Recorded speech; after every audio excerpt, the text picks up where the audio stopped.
Hi friends, మీరు stock మార్కెట్లో trading చేయాలనుకుంటున్నారా? కానీ ఈ ప్రశ్న మీకు కూడా వచ్చే ఉంటుంది. అదేంటంటే ఇంట్రాడే ట్రేడింగ్ బెటరా? లేదా స్వింగ్ ట్రేడింగ్ బెటరా? లేదా లాంగ్ టర్మ్ బెటరా అని. అయితే ఈ వీడియోలో మనం ఈ 3 స్టైల్ మధ్య వ్యత్యాసాలు మరియు లాభనష్టాలు, అలాగే ఎవరి కోసం ఏది బెటర్ అన్నదాన్ని క్లియర్‌గా డీటెయిల్‌గా ఎక్స్‌ప్లెయిన్ చేసుకుందాం. సో వీడియో అనేది చాలా ఇన్ఫర్మేటివ్‌గా ఉంటుంది కాబట్టి ఎక్కడ స్కిప్ చేయకుండా చూడండి. ఇంకా టాపిక్‌లోకి వస్తే నెంబర్ 1 చూసుకుంటే ఇంట్రాడే ట్రేడింగ్. అంటే ఇప్పుడు అసలు ఇంట్రాడే ట్రేడింగ్ అంటే ఏంటో తెలుసుకుందాం. అదే రోజులో షేర్‌ని కొని అదే రోజులో అమ్మడాన్ని ఇంట్రాడే ట్రేడింగ్ అంటారు. అంటే మార్కెట్ ఓపెన్ నుంచి క్లోజ్ లోపులోనే పూర్తవుతుంది. అలాగే నెక్స్ట్ దీని యొక్క అడ్వాంటేజెస్ చూసుకుంటే క్విక్‌గా ప్రాఫిట్స్ అనేవి వస్తాయి. అలాగే క్యాపిటల్ రొటేషన్, అంటే ఒకే క్యాపిటల్ తోటి రోజుకో ట్రేడ్ చేయవచ్చు.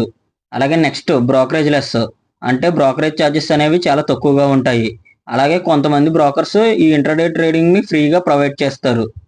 అలాగే నెక్స్ట్ దీని యొక్క డిసడ్వాంటేజెస్ చూసుకుంటే మార్కెట్‌ని కన్సిస్టెంట్‌గా చూసుకోవాలి.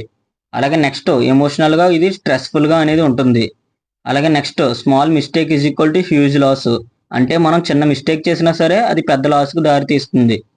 ఇంకా నెక్స్ట్ ఇప్పుడు దీనిని ఎగ్జాంపుల్ ద్వారా ఎక్స్‌ప్లెయిన్ చేసుకుందాం, జాగ్రత్తగా వినండి.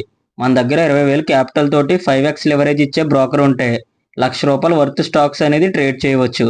అందులో మనకి 1% మూవ్ వస్తే ఒక ₹1,000 ప్రాఫిట్ లేదా లాస్ అనేది వస్తుంది.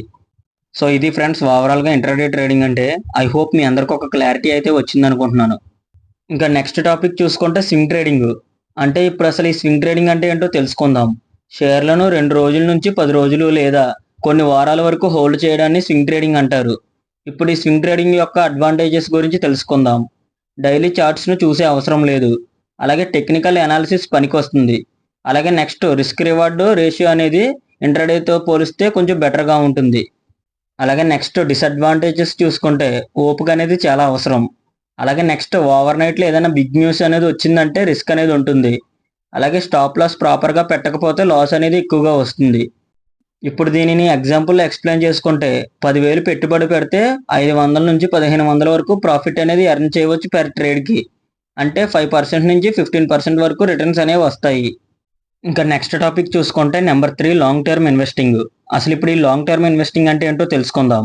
ఫండమెంటల్లీ స్ట్రాంగ్ కంపెనీస్‌లో 1 నుంచి 5 సంవత్సరాలు లేదా అంతకన్నా ఎక్కువ కాలం పెట్టుబడి పెట్టడాన్ని లాంగ్ టర్మ్ ఇన్వెస్టింగ్ అంటారు.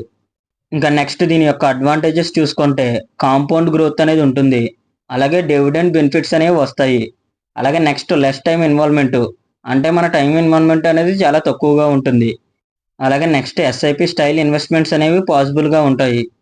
అలాగే నెక్స్ట్ డిసడ్వాంటేజెస్ చూసుకుంటే పేషెన్స్ అనేది చాలా అవసరం. అలాగే నెక్స్ట్ మార్కెట్ క్రాష్ వచ్చినప్పుడు ఫియర్ వల్ల ఎగ్జిట్ చేసే ప్రమాదం ఉంది. అలాగే నెక్స్ట్ రీసెర్చ్ చేయడం అనేది తప్పనిసరిగా అవసరం. ఇప్పుడు దీనిని ఎగ్జాంపుల్‌గా ఎక్స్‌ప్లెయిన్ చేసుకుంటే టీసీఎస్‌ను 2010లో 900కి కొని ఉంటే 2025 నాటికి అది 4,000 ప్లస్‌గా పెరిగింది. సో ఓవరాల్‌గా మనకి 4x రిటర్న్స్ ప్లస్ డివిడెండ్ అనేది వచ్చేవి. సో ఇది ఫ్రెండ్స్ ఓవరాల్‌గా లాంగ్ టర్మ్ ఇన్వెస్టింగ్ అంటే. ఐ హోప్ మీ అందరికీ ఒక క్లారిటీ అయితే వచ్చిందనుకుంటున్నాను. ఇంకా నెక్స్ట్ ఇప్పుడు ఈ 3 టాపిక్స్‌ని కంపేర్ చేస్తూ ఒక టేబుల్ ఫార్మాట్ అనేది క్రియేట్ చేసి అక్కడ మెన్షన్ చేశాను. దానిని జాగ్రత్తగా అబ్జర్వ్ చేయండి, మీకు క్లారిటీ అనేది వస్తుంది. ఇంకా నెక్స్ట్ ఇప్పుడు ఎవరు ఏ ట్రేడింగ్ స్టైల్ ఎంచుకోవాలో ఇప్పుడు తెలుసుకుందాం. First of all intraday trading చూసుకుంటే మీరు ఫుల్ టైం మార్కెట్ చూడగలిగితే, అలాగే మీకు డిసిప్లిన్ అనేది ఉంటే ఇది మీకు బెటరు. అలాగే నెక్స్ట్ స్వింగ్ ట్రేడింగ్, మీరు జాబ్ చేస్తూనే సైడ్ ఇన్కమ్ జనరేట్ చేయాలనుకుంటే ఇది మీకు బెటరు. అలాగే నెక్స్ట్ లాంగ్ టర్మ్, అంటే మీరు ఫినాన్షియల్ ఫ్రీడమ్ కోసం ఎస్ఐపి స్టైల్‌లో సేవింగ్ చేయాలనుకుంటే ఇది మీకు బెటరు. సో ఓవరాల్‌గా ఈ విధంగా మీ ట్రేడింగ్ స్టైల్ అనేది ఎంచుకోండి. సో ఫైనల్‌గా నేను చెప్పొచ్చిందేంటంటే, మార్కెట్‌లో డబ్బు సంపాదించాలంటే స్టైల్ కంటే మైండ్ సెట్ అనేది ముఖ్యం. మీకు ఏ స్టైల్ సూట్ అవుతుందనేది మీరు మాత్రమే నిర్ణయించుకోవాలి. కానీ ఒక్కటి మాత్రం గుర్తుపెట్టుకోండి. Consistency plus knowledge plus patience is equal to wealth అనేది మాత్రం మీరు ఖచ్చితంగా గుర్తుపెట్టుకోండి. సో ఇది ఫ్రెండ్స్ ఓవరాల్‌గా వీడియో. ఈ వీడియో అనేది మీకు ఉపయోగపడింది అనుకుంటున్నాను. అలాగే మీకు సూట్ అయ్యే ట్రేడింగ్ స్టైల్ ఏదో కామెంట్ సెక్షన్‌లో కామెంట్ చేయండి. అలాగే ఇలాంటి స్టాక్ మార్కెట్ వీడియోస్ కోసం మన ఛానల్‌ని సబ్స్క్రైబ్ చేసుకోండి. అలాగే వీడియో కొంచెం ఇన్ఫర్మేటివ్‌గా ఉన్నా లైక్ చేసి షేర్ చేయండి. మరొక వీడియోతో మళ్ళీ కలుద్దాం. Thank you for watching.